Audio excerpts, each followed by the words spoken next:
ಆತ್ಮೀಯರಿಗೆಲ್ಲ ಜ್ಯೋತಿಷ್ಪಥ ಚಾನಲ್ಗೆ ಸ್ವಾಗತ. ಕುಜಪಥ ಬದಲಾವಣೆ ಎನ್ನುವ ವಿಡಿಯೋದೊಂದಿಗೆ ನಿಮ್ಮ ಮುಂದೆ ಬಂದಿದ್ದೇನೆ.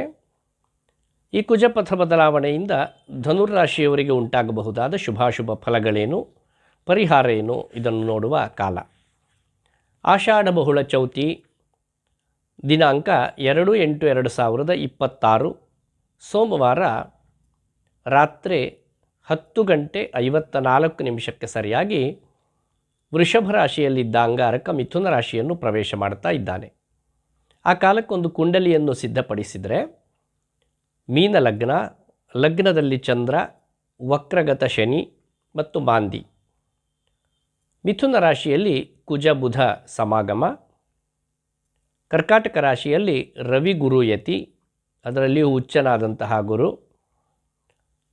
ಸಿಂಹ ರಾಶಿಯಲ್ಲಿ ಕೇತು, ಕನ್ಯಾ ರಾಶಿಯಲ್ಲಿ ಶುಕ್ರ, ಕುಂಭ ರಾಶಿಯಲ್ಲಿ ರಾಹು. ಈ ರೀತಿಯ ಗ್ರಹಸ್ಥಿತಿ ಇದೆ. ಕುಜ ರಾಶ್ಯಧಿಪತಿಯಾದ ಬುಧನೊಂದಿಗೆ ಮಿಥುನ ರಾಶಿಯಲ್ಲಿದ್ದಾನೆ. ಕುಜ ಬುಧ ಯತಿ ಯೋಗ. ಚಂದ್ರ ಮತ್ತು ಶನಿ ಇವರ ಸಮಾಗಮ ಇದೆ. ಶನಿ ಶಶಿ ಯೋಗ ಅಂತ ಅದನ್ನು ಹೇಳಿದ್ದಾರೆ. ಶನಿಯ ಕೇಂದ್ರ ಸ್ಥಾನದಲ್ಲಿ ಅಂದರೆ 4ನೇ ಮನೆಯಲ್ಲಿ ಕುಜನು, ಕುಜನ ಕೇಂದ್ರ ಸ್ಥಾನದಲ್ಲಿ ಅಂದರೆ 10ನೇ ಮನೆಯಲ್ಲಿ ಶನಿಯು ಸ್ಥಿತರಾಗಿದ್ದಾರೆ. ಇದರಿಂದ ಶನಿ ಮಂಗಳ ಕೇಂದ್ರ ಯೋಗ ಎನ್ನುವಂಥದ್ದು.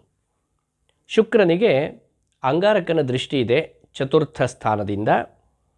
ಈ ಕಾರಣದಿಂದ ಭೃಗ್ವಂಗಾರಕ ಯೋಗ ಎನ್ನುವಂಥದ್ದು ಸಿದ್ಧವಾಗುತ್ತೆ. ಶನಿ ಹಾಗೂ ಶುಕ್ರ ಪರಸ್ಪರ ಸಪ್ತಮ ಭಾವದಲ್ಲಿದ್ದು ಅವರೀರುವರು ದೃಷ್ಟಿಯನ್ನು ಒಬ್ಬರ ಮೇಲೆ ಮತ್ತೊಬ್ಬರು ಇಟ್ಟುಕೊಂಡಿದ್ದಾರೆ.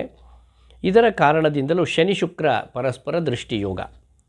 ಈ ಎಲ್ಲ ಕಾರಣಗಳಿಂದ ಸಪ್ತಮಕ್ಕೆ ಅಂಗಾರಕ ಬರ್ತಾ ಇರುವುದರಿಂದ ಧನುರಾಶಿಯವರಿಗೆ ಯಾವ ಫಲಗಳಿದ್ದಾವೆ ಅಂದರೆ, ಧನುರಾಶಿಯವರ 3ನೇ ಮನೆಯಲ್ಲಿ ರಾಹು ಇದ್ದಾನೆ. ಇದರಿಂದ ಲಾಭವೃದ್ಧಿ. ಕೇಂದ್ರ ಸ್ಥಾನದಲ್ಲಿ ಕರ್ಮಸ್ಥಾನದಲ್ಲಿ ಶುಕ್ರ, ಇದರಿಂದ ಅರ್ಥಸಿದ್ಧಿ. ಸಪ್ತಮದ ಅಂಗಾರಕನ ಕಾರಣದಿಂದ ಕುಕ್ಷಿಯಕ್ಷಿ ಉದ್ಭವರು ಕಲತ್ರ ಕಲಹ, ಹೊಟ್ಟೆಗೆ ಸಂಬಂಧಪಟ್ಟ ಹಾಗೆ ಮತ್ತು ಕಣ್ಣಿಗೆ ಸಂಬಂಧಪಟ್ಟ ಹಾಗೆ ಬಾಧೆ ಉಂಟಾಗಬಹುದು. ಜೊತೆಗೆ ರಕ್ತಕ್ಕೆ ಸಂಬಂಧಪಟ್ಟ ಹಾಗೆ ಏನಾದರೂ ತೊಂದರೆಗಳು ಕಾಣಿಸಬಹುದು. ಕಲತ್ರ ಕಲಹ, ಸಂಗಾತಿಯೊಡನೆ ವಿರಸ ಮತ್ತು ಕಲಹ. ಸಪ್ತಮದ ಬುಧ ಅಂಗಜಾಢ್ಯವನ್ನು, ರಾಜಕೋಪವನ್ನು ಕೊಡ್ತಾನೆ. ಚತುರ್ಥ ಸ್ಥಾನದ ಚಂದ್ರ, ಶನಿ ಮತ್ತು ಮಾಂದಿ ಇವರ ಕಾರಣದಿಂದ ಚಿತ್ತಭ್ರಂಶ, ಸ್ವಸ್ಥಾನ ಹಾನಿ, ಜ್ವರಬಾಧೆ, ಸುಖಹಾನಿ, ಈ ಎಷ್ಟು ಯೋಗಗಳು. ಕೆಲವರಿಗೆ ಹೆಚ್ಚು ಹೆಚ್ಚು ಮರವೇ ಕಾಣಿಸಿಕೊಳ್ಳಬಹುದು. ಅಷ್ಟಮದ ರವಿಯ ಕಾರಣದಿಂದ ದೃಗ್ದೋಷ, ಅಲ್ಲಿಯೇ ಇರುವ ಗುರುವಿನ ಕಾರಣದಿಂದ ಶತ್ರುಬಾಧೆ, ದುಃಖ ವಾರ್ತಾಶ್ರವಣ ಮತ್ತು ಚೋರಬಾಧೆ, ಇವಿಷ್ಟು ಯೋಗ ಫಲಗಳು. ನವಮದ ಕೇತುವಿನ ಕಾರಣದಿಂದ ದೀನಾವಸ್ಥೆ.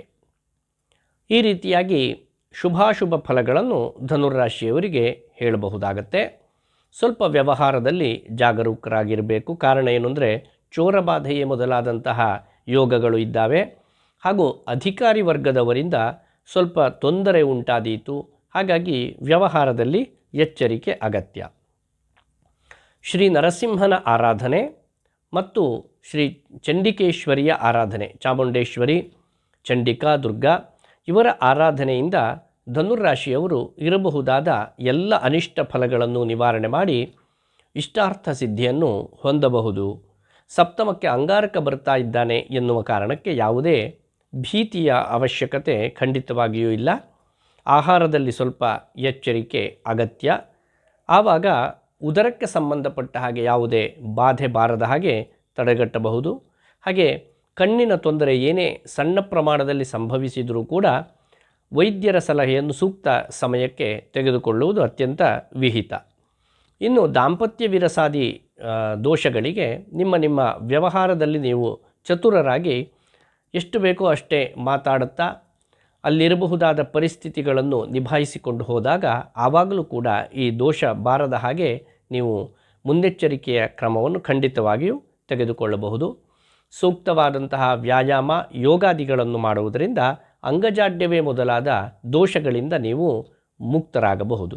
ಈ ರೀತಿಯಾಗಿ ಶುಭಾಶುಭ ಫಲಗಳು ಧನುರಾಶಿಯವರಿಗಿದೆ.